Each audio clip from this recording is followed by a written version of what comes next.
د میدان وردګو پولیسو ښوونیز او روزنیز مرکز 2 تنه مجاهدین د ادارې او مدیریت له 2 کلونو زده کړو فارغ شول. دغه زده کړې ورته د یاد ولایت تخنیکي او مسلکي زده کړو ادارې له لوري په لاره اچول شوې وې.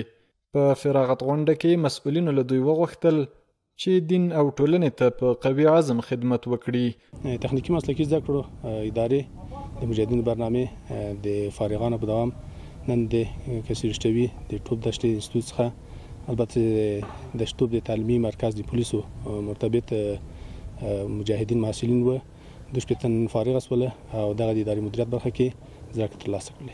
په هغه څه باندې حریص اوسېږه چې کوم شی نه په درته رسېږي، په هغه څه کې مه لګیا کېږه چې تا ته نه په نه رسېږي، تا ته چې نه په رسېږي ته نه په درته رسېږي، حکمت او علم درته نه په رسېږي. ورته مهال فارغ شوي مجاهد زده کړیالان دا زده کړې په اداري کارونو کې د مثبت بدلون یو ښه ګام بولي چې په دې سره به ولس ته ښه خدمت وړاندې کړي. دا زده کړې خو په اداره او مدیریت کې وي، دا د موږ لپاره ډېره ګټورې وي ځکه مخکې موږ مسلکي زده کړې نه وې کړې، دیني زده کړې او نظامي زده کړې هم کړې وې او دا هم نه وې کړې. دا د موږ لپاره ډېره ګټورې وي. په اداري برخه کې موږ زده کړې کړې دي او دا ډېرې ګټورې دي ځکه د دې په رڼا کې موږ کولی شو خپل اداري کارونه په ډېر اسانه او په ښه شکل وړاندې بوځو. همدارنګه مسؤلینو ډاډ ورکړ چې په راتلونکي کې هم د ورته زده کړو زمینې د برابرولو پلان لري.